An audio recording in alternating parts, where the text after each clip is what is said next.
This is The Blockchain Show.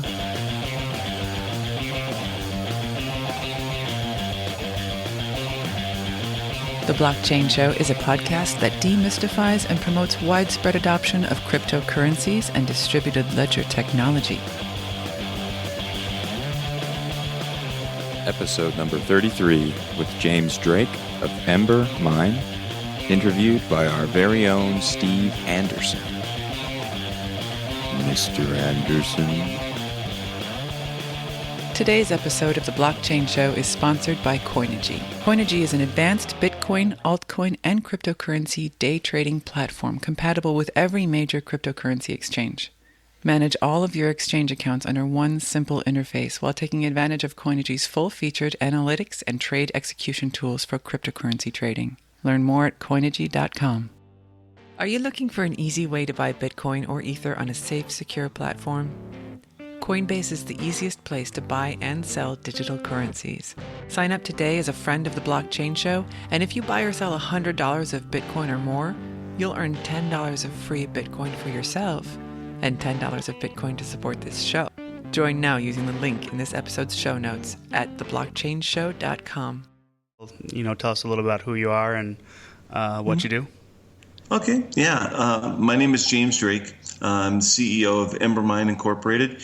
We are a smart contract platform developer that is working within the blockchain and smart contract space to help create a platform which allows project-based smart contracts to connect collaborators and creators together on anything that can be defined as a project. Honestly, and really, those definitions can get really gray and really fuzzy fast, but the idea is to be able to create and generate a platform that ensures proper revenue share on any projects. So, for example, if you were a writer and I was an artist, and you wanted to be able to acquire my services, you could, in exchange for my services, offer a revenue share on any particular project or on that particular project. And in that case, because the smart contracts handle and manage all of the revenue shares that happen on a project level, I don't necessarily have to worry about getting paid. It will happen automatically per the smart contract on every sale. We've created some interesting new elements that will be used within the blockchain environment. Things such as the project compact and composite entities, which help define the roles and relationships that exist within smart contracts and in the blockchain. Recently just had our ICO, initial token sale, and each of the tokens, the Ember tokens that we provide, are actually a seat license within the Embermine environment. So when people are purchasing tokens, they're getting seat licenses, and those seat licenses allow them access to the platform. Okay. I kind of know a few different things in this space. I don't necessarily want to bring up your competitors, but I don't think it's like a direct analog. But if you could compare to like Steemit or Singular DTV or like Colony, where do you kind of fit in between those like three projects, if they're at all relevant? Yes, actually they are very relevant. We have Steam has its space being what I would call short form content, articles, newspapers, or newspaper articles or reviews, those kind of things tend to be short content, and more specifically written content. Colony and Singular have their own arenas that they're playing in. Like Singular is almost directly about video or about movies, that type of environment. And Embermine is kind of what I call like the warm, chewy center of it all. We're talking about a lot of freelancers. We're talking about a lot of people that are working on project-based artistic projects. Talking about anything from web designers to authors, musicians, groups, bands. You can also do anything from from music and movies and videos to apps and games. So really, the flexibility of the Embermine platform is the compelling piece here, because it isn't necessarily devoted only to one particular arena or space. It could actually be used for just about anything. In fact, we have a couple of customers who are interested in using it to create a platform to allow people to build a house. Build a house. Build a house. Wow. So, for example, using smart contracts to enable and empower the homeowner to be their own general contractor, and by using smart contracts and using the actual government system of code and people coming in and doing inspections, you can actually create an environment where, for example, if somebody does the electricity and they're going to get a certain percentage of the total house building budget, that money is going to be held in escrow as the house is being built. Once the electricity is done and the inspectors come and make sure it's all up to code, their actual signature on the signing off on it, saying that it was done according to code and it was done properly, it will actually be the device that allows the release of the funds inside the escrow contract to be delivered to the electrician or the company that did the electrical work. So the inspector, with his approval, is one and the same with payment. So the payment already exists in the smart contract.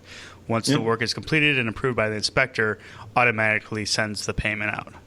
Yep. So cool. it would in a sense be like that smart contract, or that part of the smart contract would be almost like a multi-sig release. So the electrician would say that the job is done. The homeowner would say that it's completed and ready to be inspected, and then the inspector themselves would be the final signature, the final release on that.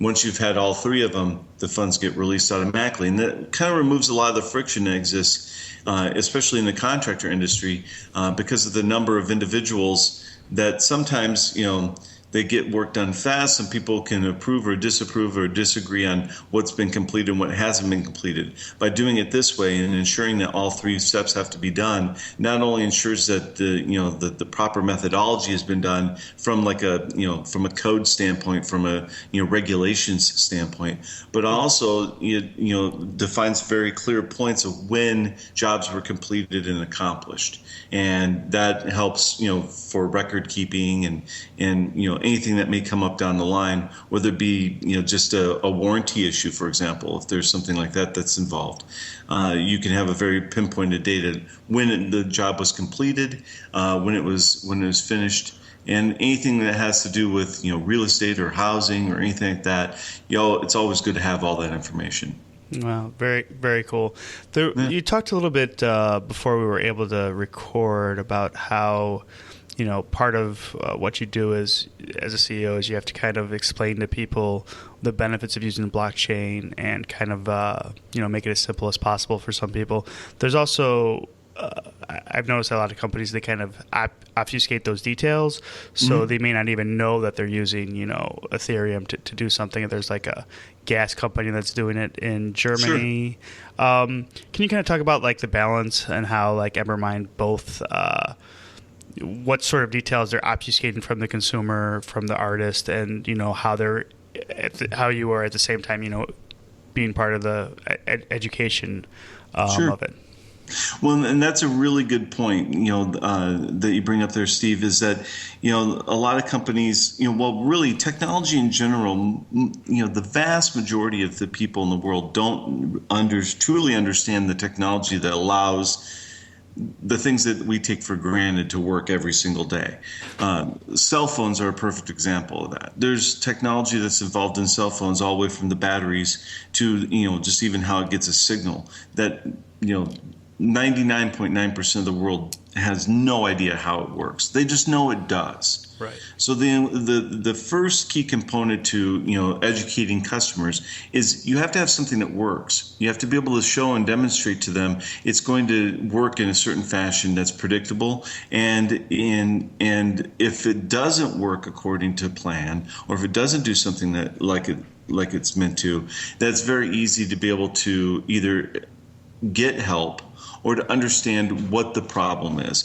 even if they can't fix it themselves. Like, for example, if a phone doesn't work because it's not charged, it's easy to understand it. It's dead. It needs to be plugged in.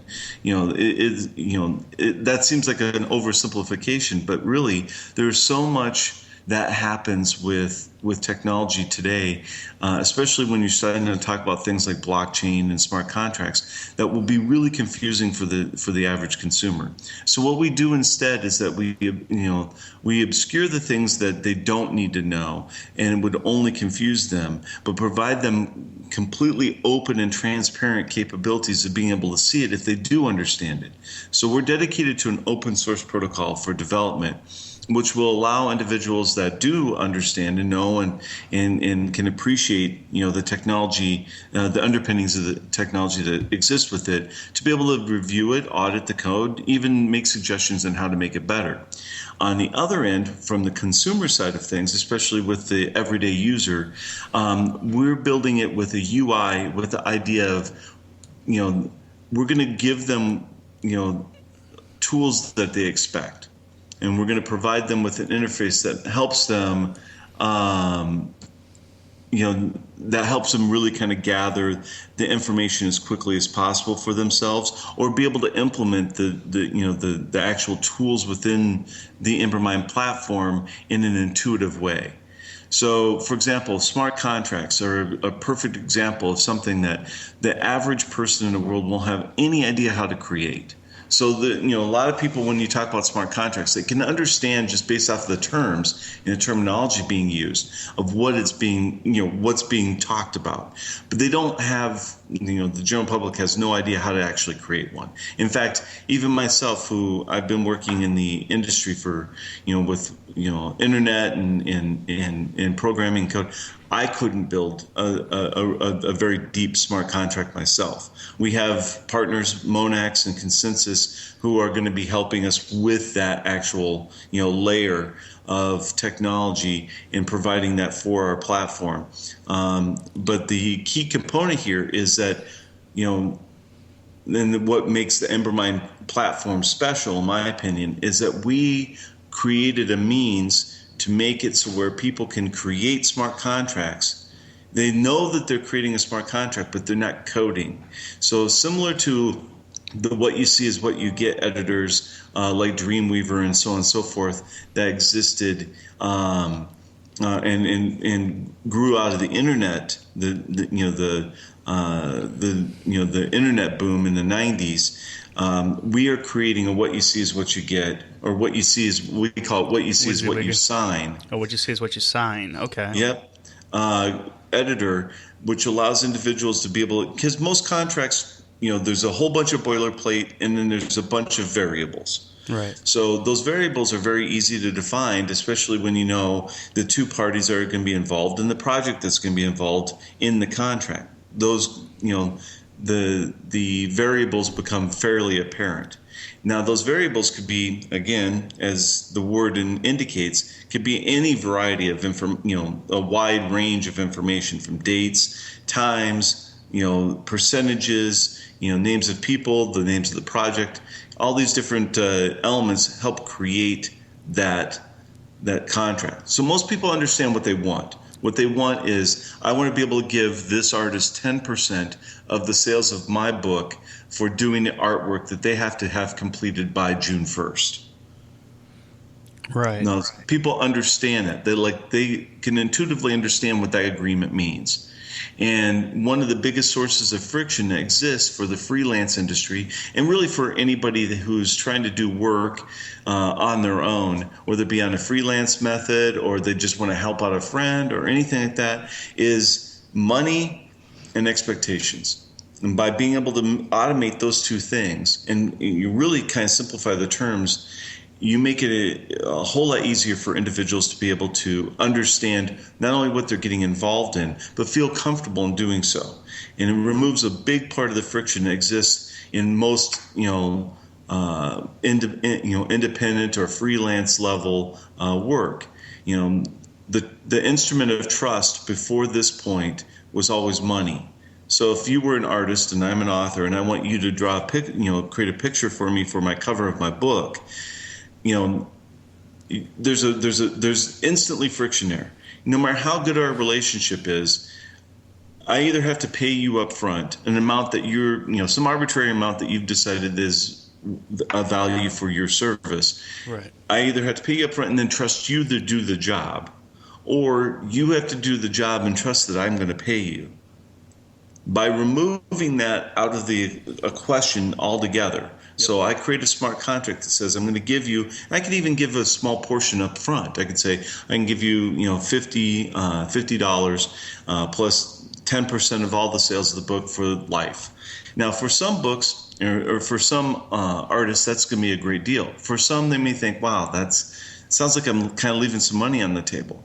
And the bigger question is about true compensation. How do people get paid for what they do? How are they appropriately compensated for the effort that they make? And also being connected to that project for life, in essence, makes you also one of the individuals who could be a great evangelist for the project as well. If your cover art's on that book and you're earning an ongoing percentage of it, well, you're going to have some skin in the game when it comes down the road in selling and promoting that particular product. The platform itself also provides a historical record of all projects you've worked on, allowing individuals to be able to very quickly and easily look at other things that you've done, how those projects have succeeded or not succeeded, as it were, and give you that opportunity to be able to see and really evaluate what that person does. So there's a reputation-based economy involved in this as well. I got a little sidetracked because I kind of wanted to talk a little bit about the term smart contract. Sure. I didn't know if I really wanted to or not, but I don't really like the term that much. I think in this particular case, it makes a lot of sense, but it's just like a piece of code that runs on a computer. But we have a real life analog to contract, and a smart contract could kind of go with that a little bit, but it's what's I think smart. I think not. I think that it has some sort of intelligent capabilities, but it's really it just performs as it's programmed to perform. And I know, and one of the things you had mentioned also was that you couldn't write a very in-depth smart contract, but there's a lot of professionals who are trying to write smart contracts, and it's such a new technology that even the professionals in the space have trouble writing solid, 100% secure smart contracts. So when you're talking about smart contracts, and for the last year, I've been studying and researching smart contracts and talking to a lot of different players in the industry, a lot of people that are building the platforms that are going to be generating these smart contracts for individuals in a variety of different applications. Been talking to people at Monax, people at Consensus, other freelancers and programmers as well. And one of the key things, obviously, the term smart contract is somewhat debatable because it's neither smart nor a contract. But we like to call Embermine as a platform of agreements.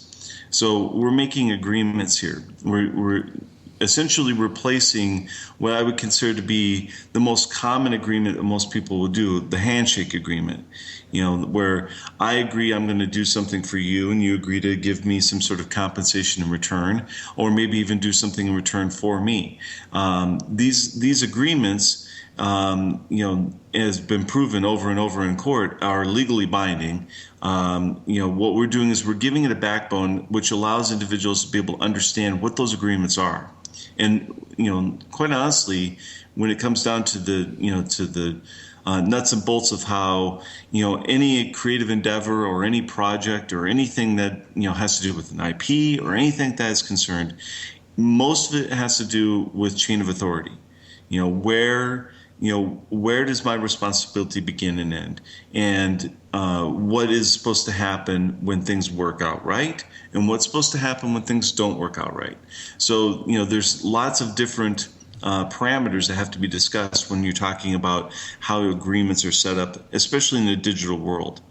The nice thing is that the expectation for most people is a lot of people don't like contracts. They don't like big, long, whether it be terms of use or, something that you have to sign for at the doctor's office, or Right. if it's something that even your lease agreement at, where you live, or, mortgage payment, paperwork. Nobody reads all that stuff. That's why we have lawyers. Lawyers read that, interpret it, and tell us what we have to think about it. By simplifying the terms and bringing it down to the most base common denominators, the idea of smart contracts isn't so much that you're creating what would be considered out in the free world necessarily a hard and fast paper contract. What you're actually creating is you're creating an agreement. You're creating an agreement saying, on these basic terms, we're going to agree to do this particular project or work together on this particular thing. And by agreeing to that, and by freeing up the money aspect of it, and the idea of the expectations that each of the individuals have on it, you can make a free-flowing system that doesn't have to be as serious or as I guess kind of draconian in some ways as a hard contract. I mean, Right. it should be really easy, and I think that sometimes we try to make things hard because we have to, we want to expect every situation to be covered by a word of law.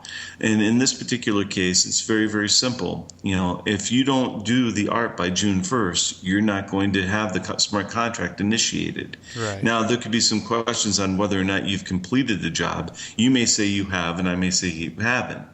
Well, that's ultimately an agreement between you and I. If I don't like the work that you did, it's kind of hard for me. It's kind of hard for me to accept the work that you did because it's not what I expected or not what I wanted. I asked for a tiger, you drew a bear. Let's just say that. And you could say to me, well, you told me a bear. We can go back and forth all day. Those are the kind of things that will, those kind of disagreements, those kind of misunderstandings still have their place in the court of law. And they'll still have their place. And the agreements that you set forth in the Embermine platform, because the agreements are what I would consider to be fairly cut and dry. What you see is what you sign. It says 10% for life for all the all the sales for this particular book, using this particular art. And by doing it that way, and by creating this very simple way, at least that part of it. Everything else may be completely up in the air, but at least that part of it and the elements that are the center part of the agreements are fairly easy to understand and fairly, difficult to, I guess, kind of contend that they say something that they don't. There was like an initialization. I'm trying to remember what it was, and it was kind of describing that where there's a smart contract, part of the agreement, and then it also had like a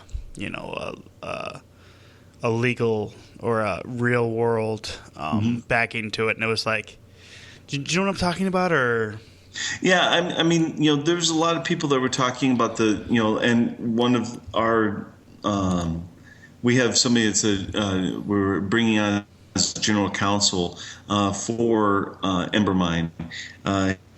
His name is Mike Echternach. And he, one of the interesting observations he has in the beginning, what they really wanted to do is they want, the people that are developing these smart contracts want to make it to where, they would be able to contend with any, possible contingency in court. And he said that that's the real problem that happened with paper law, is that's why you have a 30-page contract that governs, the royalty split on a book that might sell 400 copies. right, it's 30 pages of contract law and then 200 years of contract law on top of it. Right. And so there's there's all these precedents, there's all of these things that are happening, but something unprecedented is happening right now in the world, and that is that the digitization of every element of our lives is coming to the fore. Now we're even digitizing our agreements. We're digitizing our law. And what we've found is that, because there's very little room for gray area in code, code is like I said, it's either a 1 or a 0. Because it's a 1 or a 0, it's a yes or no. Everything ultimately comes down to a yes or no answer. Does it exist or does it not? Is it 1 or is it 0? Everything comes down to a yes or no answer. And eventually, as you dilute down all of these 30 pages of contract, eventually you can get down to what's considered a yes or no answer. And where the contracts get conflated and they become large and they become a dangerous item is when terms are being used that not everyone necessarily agrees on what they mean.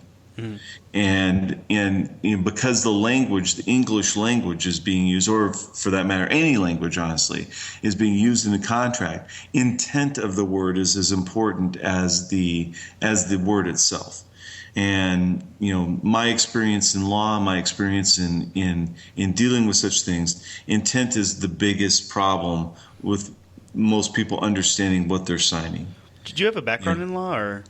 Actually, no, not really. I was really interested in being a lawyer back in my early college and high school days. But I was too serious about my racing career at the time to really buckle down for that kind of schooling. But I've always been really intrigued by it. And I was a publisher, small press publisher, before I came upon the idea of working with Embermine. In fact, it was my experiences as that small press publisher that were the fundamental elements that developed my ideas for Embermine in the first place. Learning how difficult it can be just to, one day I was holding my head in my hands and I was thinking to myself, why does it take me 3 days to figure out royalties for 10 authors? Right. Why do I have to, I have to chase down all this information, literally have to compile all the data by hand. And, once it's all said and done, one little mistake could trip me up and, cause all kinds of problems. It's just, there's so much risk and there's so much, so much labor behind what has to be done there. I just kept on thinking to myself, there's got to be an easier way. And one day I was sitting in Amazon and I was like, it would be really great if I could just say send 20% or whatever the royalty rate is for this particular author to this particular account, this particular author for this particular book. I mean, I'm thinking to myself, why? I'm selling the books. You've recorded all the sales. If I could literally just created a different account. And I was even exploring things with like PayPal, having it where the money came into PayPal, and when it came into PayPal, it triggered, some code in PayPal that automatically paid to other addresses. But, even that was, became really, really cumbersome fairly quickly. And my nephew, Garrison Breckenridge, who is the co-founder and COO of the company, came up to me one day and said, "Have you heard about Ethereum?" I'm like, "No, I haven't heard anything about these guys." And so like I said, I knew about blockchain. I'd heard Bitcoin, of the term, obviously, and had read some stories on it, and I knew about Bitcoin and whatnot. But even at that point in time, I was I didn't have any idea what I was getting myself into. So my nephew brought this up to me, and this was a little over a year ago. And he said his funny part of the story is that he didn't see me for 2 months. And I kind of came out of my basement, all wild-haired, and I went down the rabbit hole really, really far, really, really deep, really, really quickly, because I very immediately recognized the significance of what I was reading. And I realized at that point I'd found what Embermine was looking for in terms of being able to create this opportunity of generating kind of a set of agreements that can govern, small projects or even large projects, and make it very, very easy for people to be able to understand what their expectations are and what their compensation is going to be when they complete them. Cool. So let's get back to the ICO or the crowd sale that you got started. Now that we've learned a little bit more about what Embermine is, I also want to remind me to touch on like the technology stack. It looks like you've got Ethereum and BitShares, and you're kind of like using forks of them. But Yes.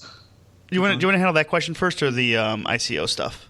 Well, let's start with the ICO, and then we'll go to the tech stack, because that might take a little while, and the ICO could be fairly quick and both relevant in either way. So yeah. So what do people get if they participate in the crowd fund? As far as like maybe give me an example of like an artist or an author or somebody who is going to be a member of the community, and then maybe just give me an example of like somebody who's just in it for the financial aspects of being part of the crowd sale.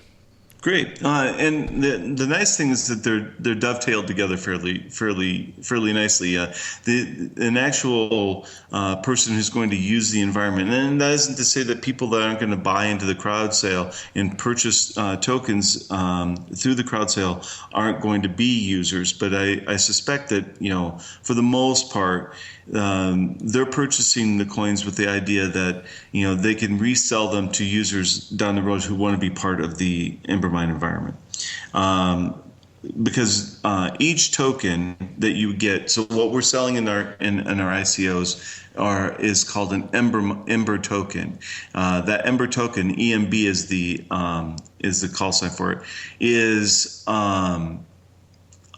actually a user seat. It's a licensed seat. Each token allows the creation of a user. Each user, there's one and only one user for any individual in the world.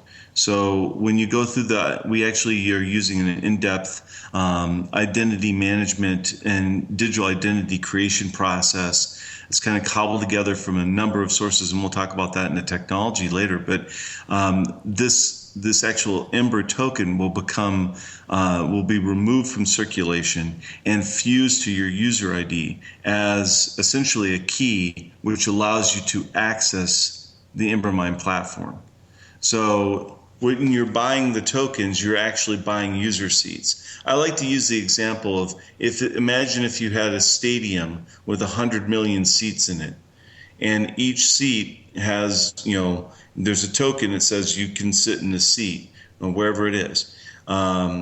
What we're doing is we're providing all 100 million of these tokens available for sale. People can purchase them, and whether you intended using it or you're going to be buying, several thousand of them,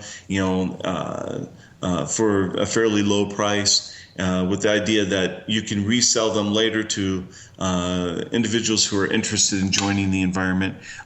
They can obviously be traded for value, exchange for other cryptos, or what have you. Once the crowdfund completes in about a month's time, did you then how are more EMBs created, or is it like fixed at that point? Yeah, so depending upon the results of the ICO, will depend upon whether more are going to be mined over a period of time or not. If we max out our sale, a total of 100 million EMB tokens will have been created. 85 million of them will be distributed to the crowd sale participants, and the other 15%, a mixture of those for the founders and employees, and some more that are going to be used for marketing purposes and whatnot. In addition, we're going to have a small pool that we're going to always have available so that we can sell the EMB tokens directly to users on a one-off basis off the site itself. So if we max out, there's only going to be 100 million EMB tokens on the initial distribution. The reason why I say that is that each of these tokens also represents a voting stock in the smart contract that controls the Embermine platform. So Embermine itself is a project within the Embermine platform. So it's kind of an interesting way where we're using the Embermine platform to generate the Embermine platform. So what will happen is each individual who has one of these tokens that they've pulled out of circulation and have a user are able to vote on the smart contracts that manage the Embermine platform. Obviously, the more users we have, the less control we're going to have as an organization over the site, and the more control the individual users are going to have over what happens with the platform. So we'll slowly become decentralized as we grow larger.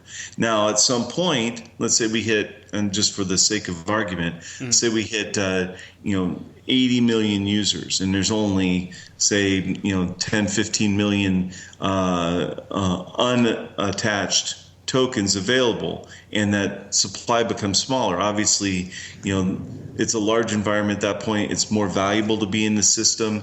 Those tokens could actually be more valuable because the seat licenses are more valuable. At the same time, the people in the environment can say, well, we need to grow. We want more people to be able to be involved, and they can decide on a vote to release or issue more tokens. And so we have that capability built in down the road, but that would only be done on a part of a majority vote by all the members of the platform itself. Okay, so there could be a secondary release of coins based on Right. a vote, and then the users would vote, and then how would the funds be distributed? Is it already built into the contract right now, or is it kind of like the contract is just being built to handle all the details of that?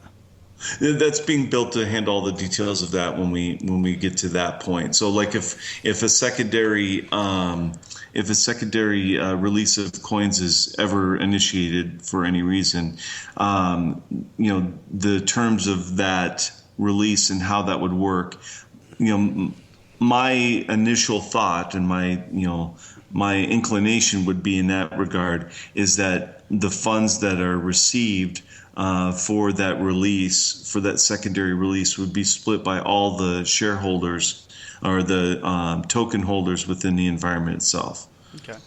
Because they would be at that particular point, we're like I said again, we're all in this together. Yeah. So we're all making a decision to bring those people on board. The funding for that isn't important. What would be important at that point, because if we have 80 million users, I mean that's almost Netflix. Yeah. That's a huge marketplace. We're deciding we're going to add another 100 million to the mix.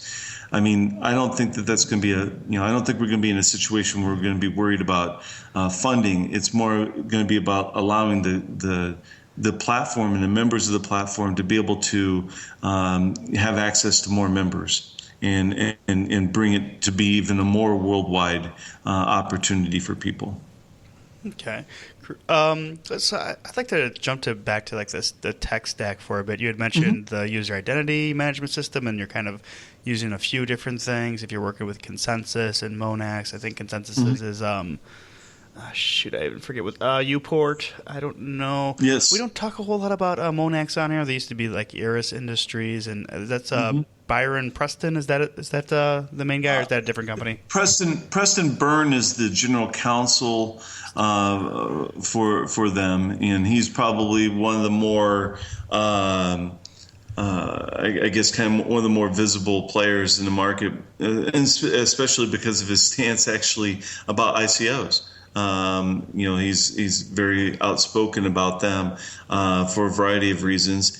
But their group, everybody over there, like Casey, for example, the CEO, is they're all very, very sharp, and they're on the cutting edge. I mean, they're working right now in the Ethereum Enterprise Alliance, along with a few other groups. So they're really at the front edge of what's going on in this. In smart contracts and in smart contract technology. So we're really, really glad that we've had them. We've been talking to them about this project since December. And so we're really, really excited about having their platform as far as the smart contract platform is concerned to be part of our environment. The interesting thing is we entered into this conversation with a few other individuals, and anybody we've ever talked to, we've been consistently saying to them, we're trying to demystify the blockchain and smart contract technology to individuals. Most people that exist out there working on any other platform with any other technology, they don't understand necessarily how SQL Server works, for example. Right. Don't care. No, they don't care. They just want to know it works. They just want to know that it works and it does what's expected. And when it breaks, they want to be able to go to somebody and have them fix it. So it's really, really about educating them about what it does and what it provides. It's kind of like Wi-Fi or Bluetooth. Nobody really knows how that technology works. They just know what benefits it gives to them and why they should use that as opposed to anything else. In those cases, it's pretty easy. They lose a wire. In our cases, when we're talking about smart contracts and blockchain, they have more security. They have more transparency, more security, more privacy. It seems like those three things would kind of be counterproductive to one another. But it's true. In the blockchain, you can have all of that. And it starts with their technology stack. So at the very beginning, we knew that there was going to be three main challenges for our platform. The first one is the role of identity and privacy within this big project, really tough to figure out. So yes. So what we did is we found out that the easiest way is to define what privacy means. In our terms, Monax and everybody else that we've talked to kind of agree with this, is privacy is not about hiding. It's about being able to reveal yourself on your own terms. So what we've been talking to, identity experts, all over the world. The companies that we've been talking to are Secure, ID.me, and Confirm. All excellent identity management. Each one of them has their own little role in the identity puzzle that I like to call that exists out here, because it's not only just about being able to confirm that you are you, but what happens if you don't have the same shall we say, identity documents that say, for example, people in the United States, they have their driver's license or some sort of government ID or even a passport. But there's people, billions of people around the world that don't have access to those traditional documents. They may have different documents. I think it's about half the world, or maybe a little over half, is unbanked or undocumented. So, about 4 billion people versus, 3 billion people who are. I think that's correct, or yes. Right around there. Yeah. Yeah, and those numbers have been thrown about and discussed at great length, in particular in this industry, because blockchain and smart contracts, the technology around them offer the potential opportunity of creating, some of these structures that were inaccessible to people that didn't have traditional documentation or didn't have access to, for example, say banking. And by making this so that you can remove that from being a problem in the equation, you can really provide access to this technology that nobody has ever really had. Some of these people have never had before. Like they mean, and I like to use this as an example because I've actually seen this, where there's a gentleman who was living in northern India that was a friend of mine, who was talking on his phone, and he didn't have running water in his house. But he was talking to me on Skype on his phone. Yeah. Like he has access to the internet. He has access to, to Wi-Fi. He has access to an iPhone. But he didn't have, because the area he was in just didn't have those kind of infrastructure facilities. It just was amazing to me. And this is a perfect example of a person that, he has his own, what he would consider to be like an agreed upon identity type methodology in his area that, relates to him and who he is. It may not mean much to people in the United States, but to everyone that's around him, that indicates who he is. And so one of the companies we've been working with and been talking to, Secure, has found a way to be able to make some of these, especially in the international marketplaces and in some of the more remote places, a way of being able to combine some of the local documentations or acceptance of authority in terms of who a person is, and relate it to a digital identity that can be created. And Confirm has done something even, in my opinion, even more amazing, is they've made it so where it'd be very easy for somebody to be able to take a selfie, for example, with their phone, and be able to compare it to a picture on a government-issued document and confirm that those two individuals are the same. Wow. And that right there is part of the technology stack on the identity side. So our goal with all three of these products in how they work together is a combination of confirmation of identity, confirmation of legal status, and confirmation finally of, if there's ever any problem or you lose your account, of being able to reconfirm that you are the owner of that particular identity. And because we require it this way, that each person has one and only one identity, then the question is, well, now how do you protect that identity? And too often nowadays, people look at data about customers as assets, and we look at it as a liability, because all it takes is one hack. All it takes is one person to lose one bit of information or be compromised in some way, especially when you have your identity locked down into this one unit. There's a potential risk there that has to be addressed. So what we've done is, in the Embermine environment, you have a user identity that's you, and only you ever have access to that. And then you have what are called entities. And these entities are, shall we say, personalities, avatars, if you will, of various functions that you do within the Embermine environment. So if I wanted to write romance novels but not have it be under my real name, right. I could do that. Yeah, so Stephen King could write romance novels under a pseudonym that's appropriate for that, and build up his reputation score and create smart contracts as such and everything like that. And he or she can choose to reveal as much information about themselves through that entity that they desire. The great thing is because of the use on the blockchain and use of smart contracts to create those entities, there's a chain of authority that goes all the way back to that user identity.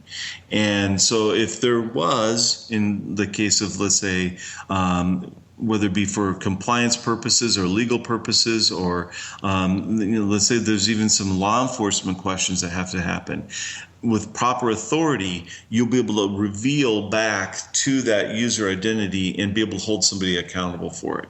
So, we will be able to help. In my opinion, I believe that the key element here is that there's still the accessibility of this information to those that absolutely need to have it. And, other than that, it's only available if I choose to reveal it. And so that's the identity, that's the identity piece. And essentially what we're doing is we're creating these we allow people to create these entities to be able to engage with people on their own terms.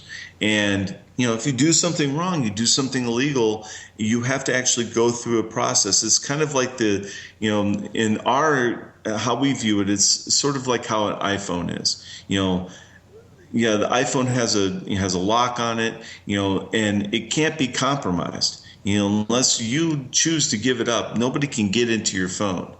I mean, even the government can't. Right. Well, they can't.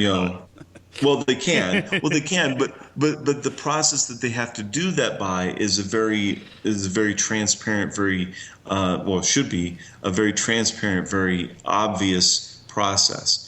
And we also believe in the fact that if somebody is being surveilled for whatever reason or being looked at for any reason, they should know.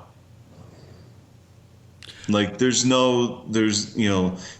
transparency goes both ways. Right. Not only is it transparent to be able to see what happened and where it happened at, but it's also transparent to know who's getting that information and why. Okay, so you'll let users know if there's any sort of government inquiries into their accounts. Right. Okay.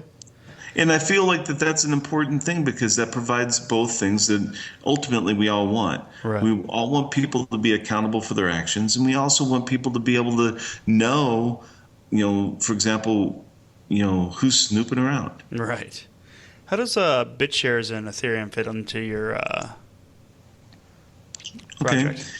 Well, Ethereum obviously we're using a fork of the BitShares. We're using a fork of the BitShares platform, their graphene blockchain for the distributed delegated proof of stake consensus protocol that we're going to be using. Obviously, Ethereum and the Solidity language is an important part of our smart contract platform. That's actually going to be an extrapolation of what is being developed, by Monax and Consensus when we're working with them on developing the actual blockchain elements and the actual smart contract platform itself. Where BitShares comes in and why we're utilizing them, aside from the graphene high transaction rate, which we covet very much, a project like this is going to have a very dense transaction profile that can't be understated. When everything's created and connected by smart contracts, and there's all kinds of triggers going on. Any one sale could trigger literally hundreds of transactions. Right. And so it's important that we have a high speed throughput. It's important that it's a stable environment. But more importantly, graphene is basically like unlimited throughput, right? Depending on it's basically unlimited. Yes. And for for the purposes of those who are listening, a lot of people talk when they use transaction numbers and they throw the numbers around. They say, well, but Visa does X amount of transactions a minute, or up to X amount of transactions a minute. Yeah. And I always say, well, we don't have to be Visa.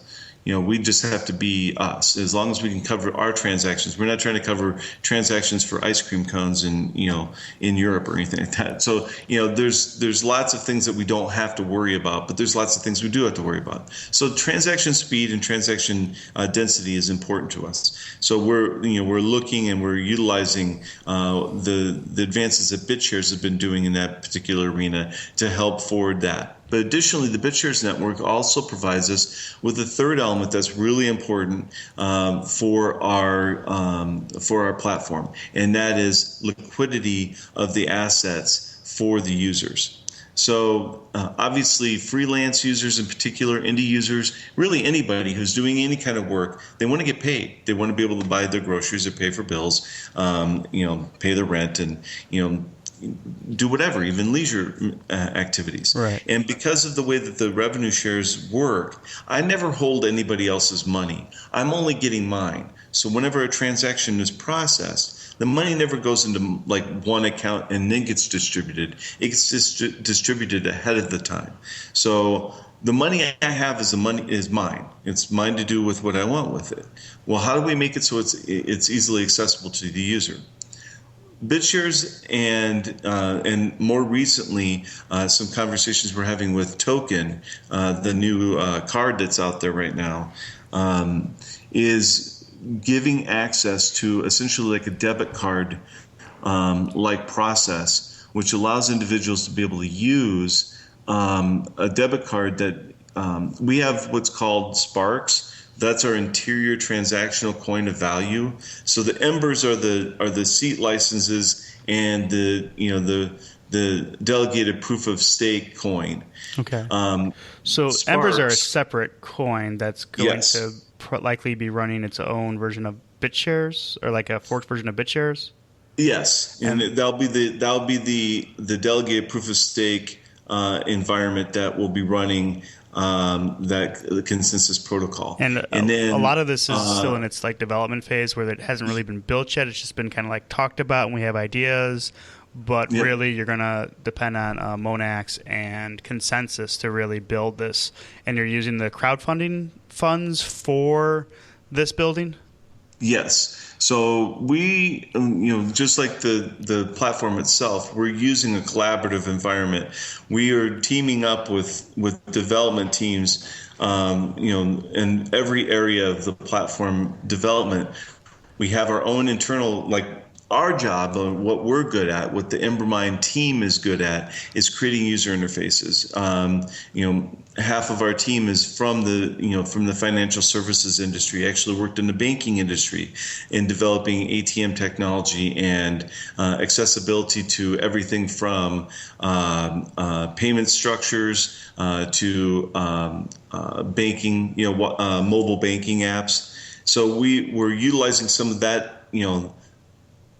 I guess kind of the experience that we have on that end of, creating this financial technology window using a user interface, and we're connecting it to a blockchain interface that somebody else is more experienced with. Right. The idea is that we'll do what we're best at, and we'll hire and, acquire teams to do the work that they're best at.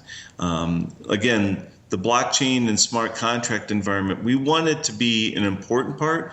We want it to be a compelling element of it. But, in the end of the day, it's just another service. It's just like us asking Oracle to be our database provider. We're paying them to be able to provide that service to us.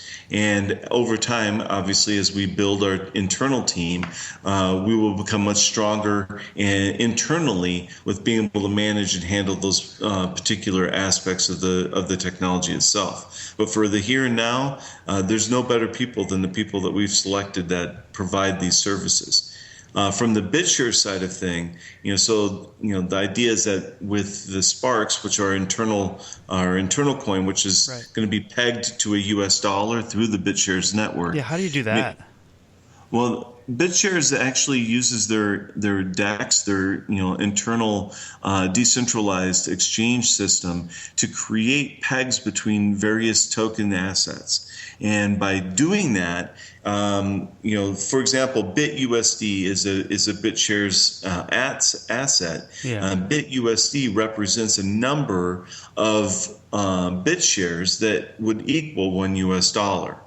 So as the value fluctuates for USD versus BitShares, the price or the value, the number of BitShares a BitUSD would require to create $1 floats up and down. Now, but if you peg something to that particular coin, to that particular asset, for example, Sparks, our internal asset, while the BitUSD may float up and down, the Sparks stays with it, and it is 1-to-1.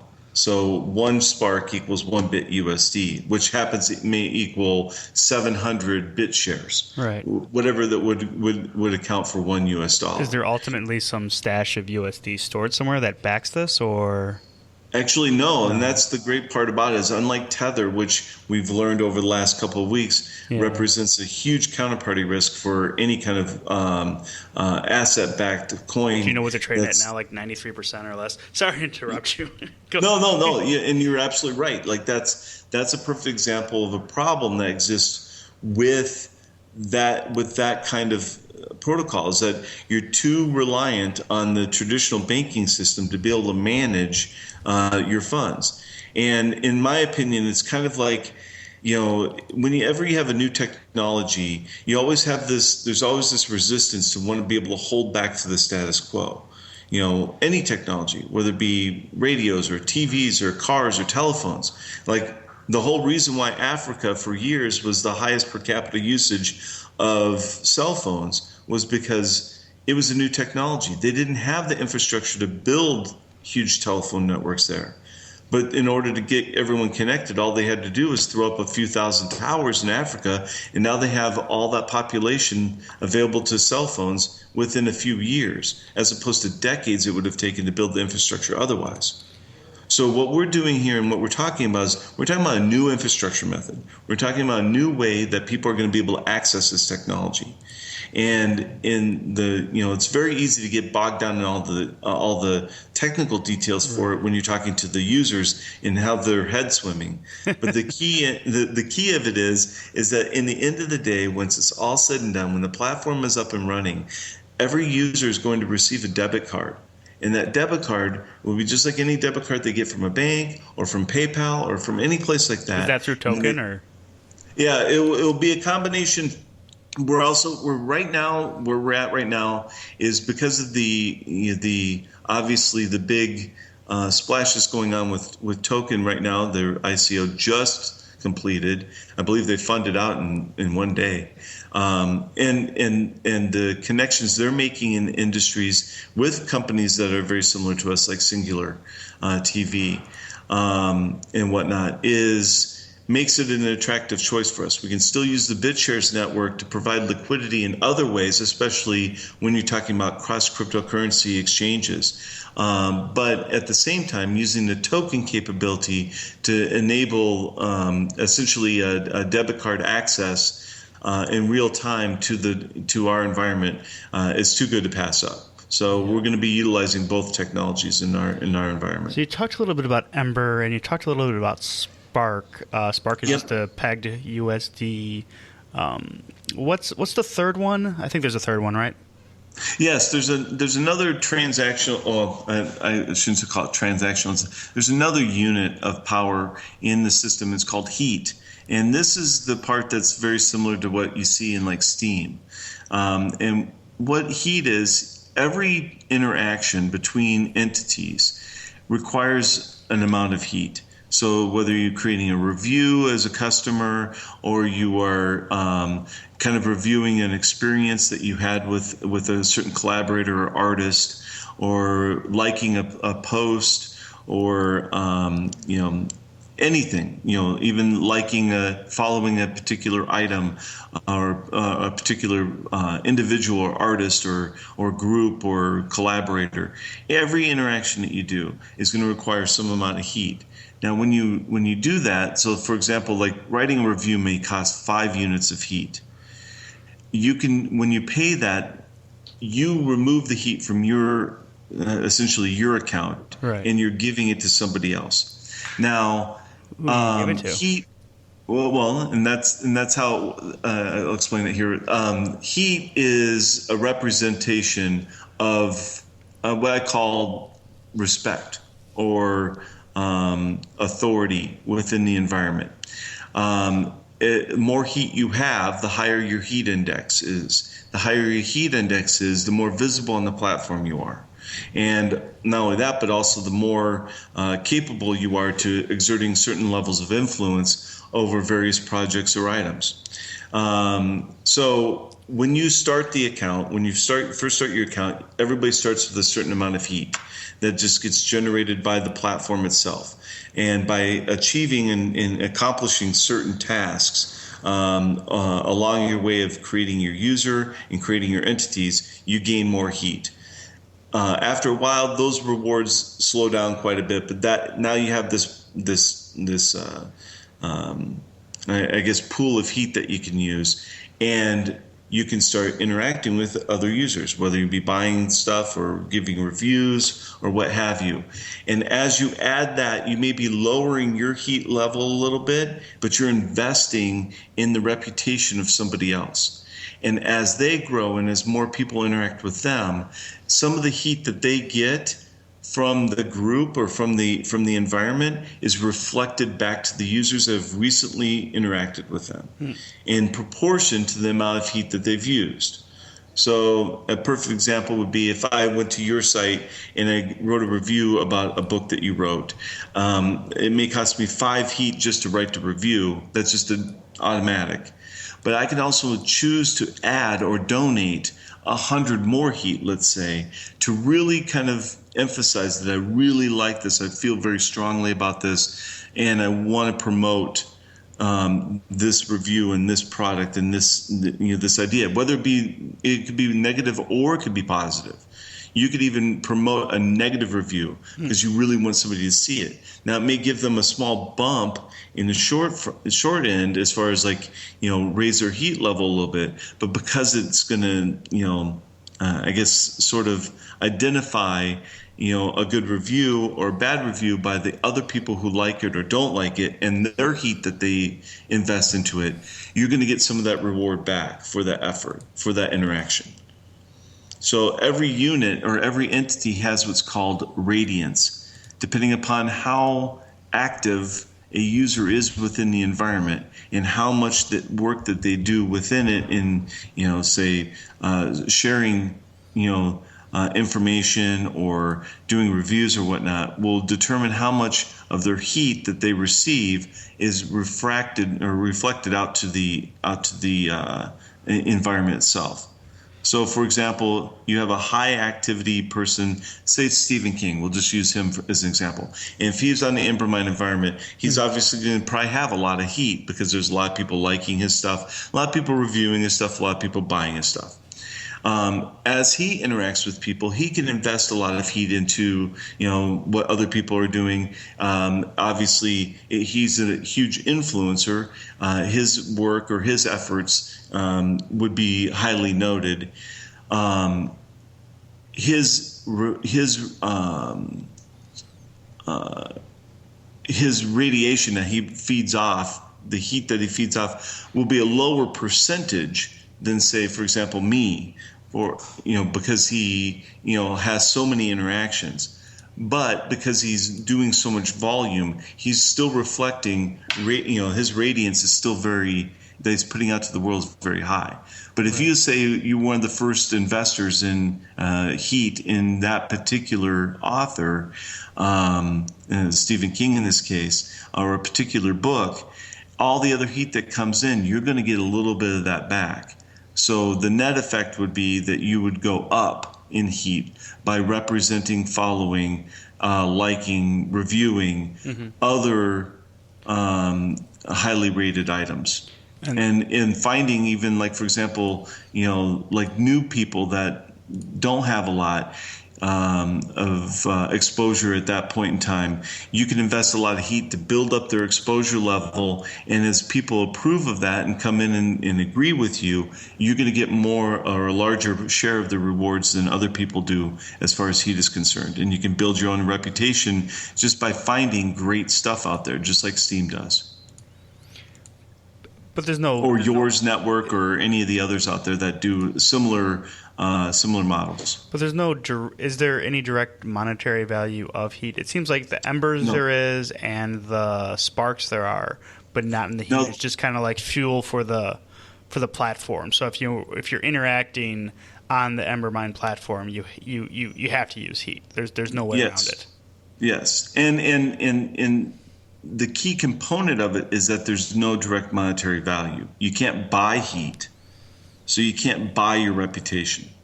The only way of improving your essentially your heat index, and the only way to improve the amount of heat you have is actually going out and interacting in the environment and doing things on the environment. You can't get it any other way. Cool. I think we're at about an hour and 15. Is there anything you want to discuss that I didn't bring up? I guess the only thing that I wanted to make sure that everybody knows about Embermine is that we acknowledge the fact that we're outsiders. There's a lot of question that people had is like why are you guys doing it this way? How are you How do we know that you're going to build the environment? How it's going to happen? All this stuff. That's a great question. And ultimately comes down to this: is that we've been trying to find a way to build this system for well over a year now. And when we found blockchain, we knew we found the answer. But we also knew that we're not blockchain experts. We're not blockchain engineers. I'm a pretty decent programmer in my own right, and I've been involved in lots of different projects over the years that have required some high-end technical expertise. But I'm really an aggregator. I'm about bringing people together and bringing technology closer to individuals. The entire team that's here is dedicated to the purpose of bringing this technology to the individuals. But we also know that just like if I was to run a standard app, say like a Windows app or something like that wasn't blockchain oriented, I would have to hire and have access to individuals that are much smarter than I am about server topologies and large server farm storage networks for holding all the data and managing all of the client data and all of that. I would have to be hiring people to be doing these jobs anyhow, regardless of which way we're doing it. We're just simply doing it in the blockchain space. What people in the blockchain space are mostly used to, they're mostly used to the blockchain experts standing up and saying, we're going to create this app. And, I know how to do this because I've been doing it from the beginning.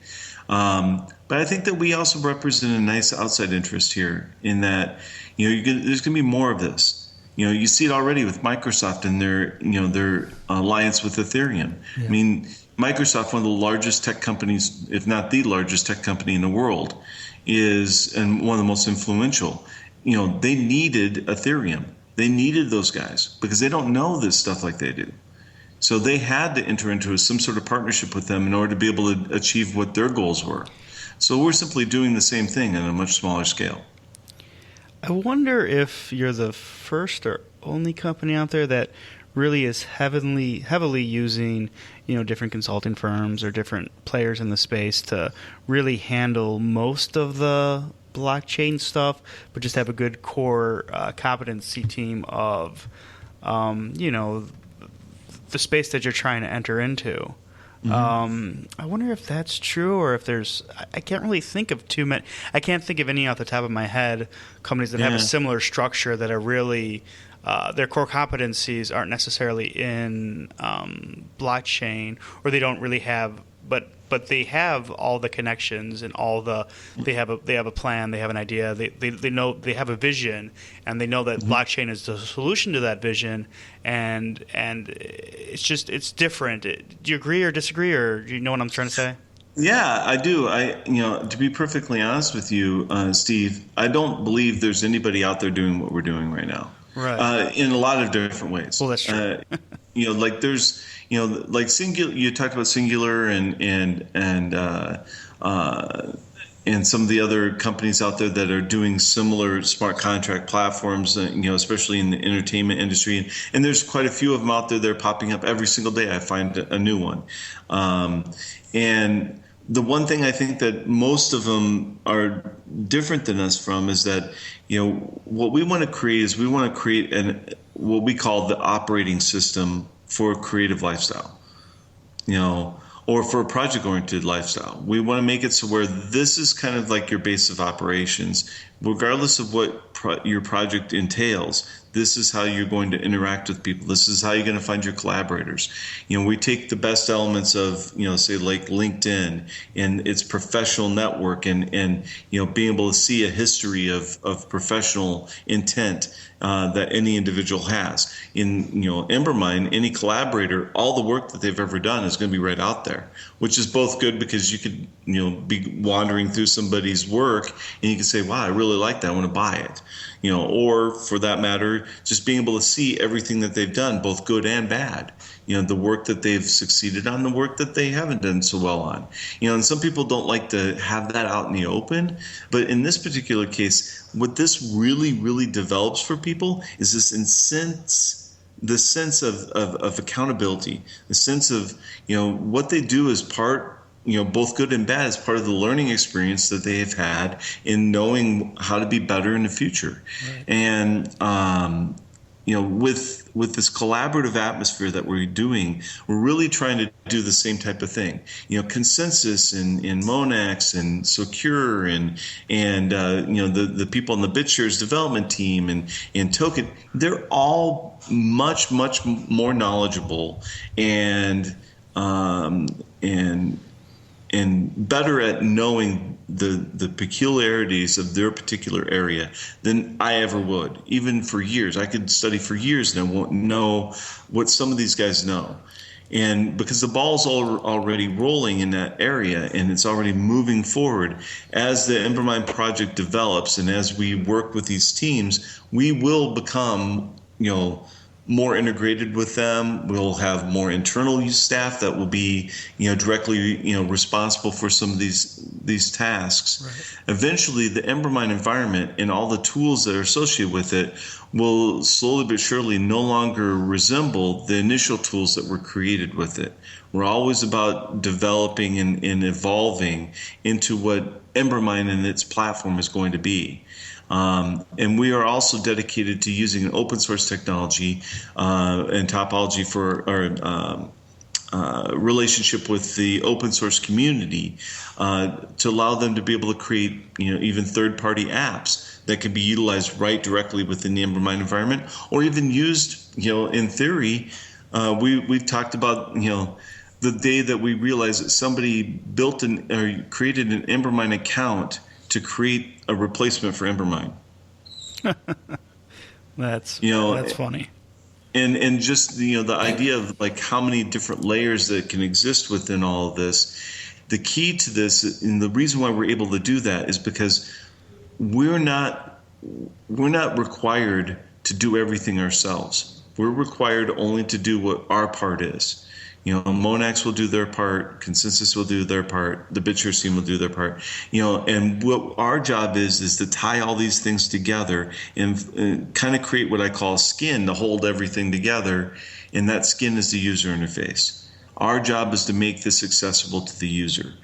And I'm not talking about the guy out there that's speculating on the price of Embers or Bitcoins or Ethereum or anything like that. Right. I'm not talking about the guy that understands everything that has to do with smart contracts.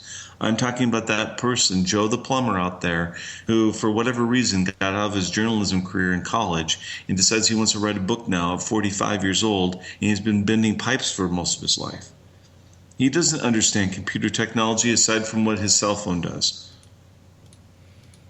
And by making this accessible to those individuals, by literally putting this in the hands of every person, the smart contract platform and the idea behind what it can do and the freedom it can provide to them, whether it be they want to be a writer, they want to build a house. We talk about projects that are crazy things, even philanthropy projects, like the American Cancer Society, for example, could actually have benefits that allow, say, if you have a project, you have a book, you can say, I want to give 10% of all my proceeds in this month to the Susan B. Komen Foundation. And not only would it be transparent and that those funds were done that way, but because it's managed by a smart contract, it happens automatically. Well, not Susie, because they're such a horrible... Well, right. I use them because everybody knows them. But that's what I'm saying, is that anybody could do that on any different level for any different reason. And, it could even be, you could even have somebody who would be like essentially just a beneficiary. Right. Let's say, for example, I had a friend of mine who passed away of cancer a few years ago.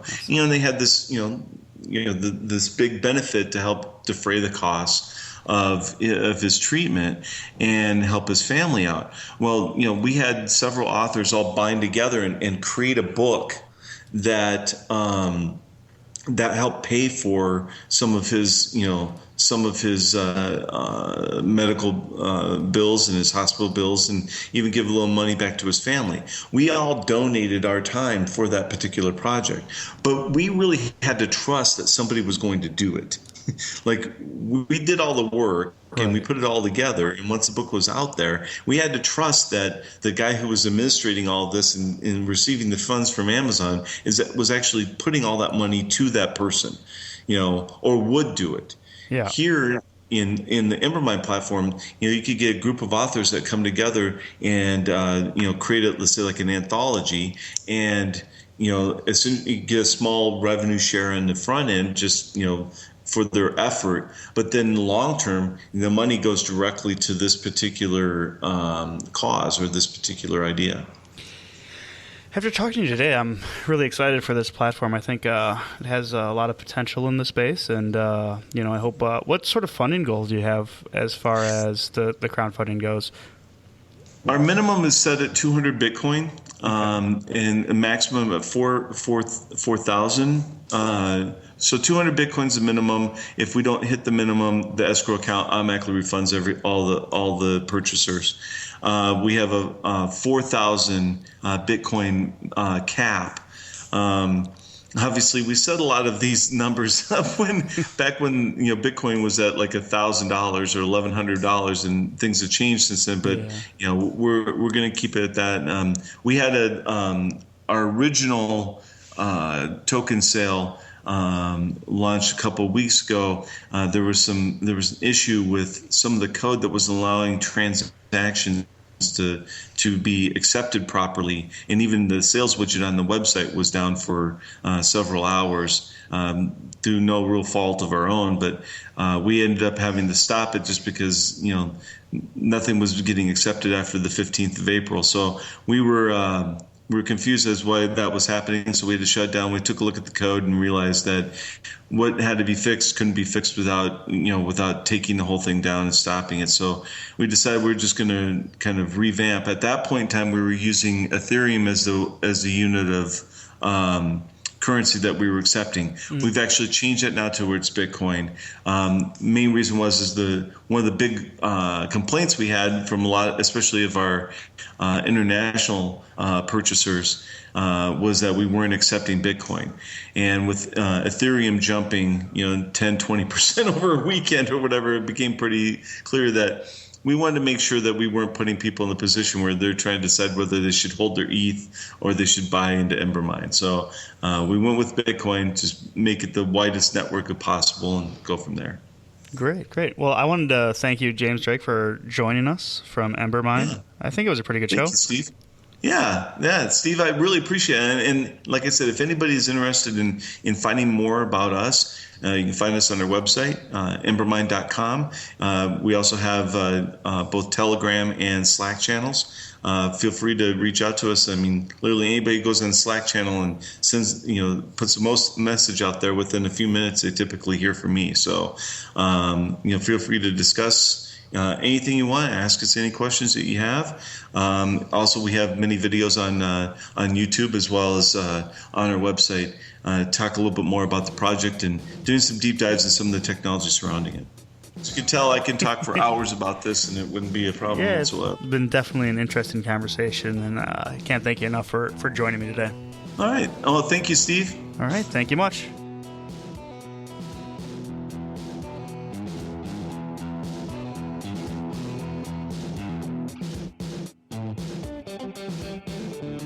Thanks for listening, everybody. Please visit us at theblockchainshow.com. Give us a little change. Today's episode was sponsored by Coinigy. It was hosted by Steve Anderson, our main interviewer. Sarah Hempfling did the art, and I myself, Ethan, did a little bit of mixing and editing. Music by Andrew Pouch. We love you, Andrew.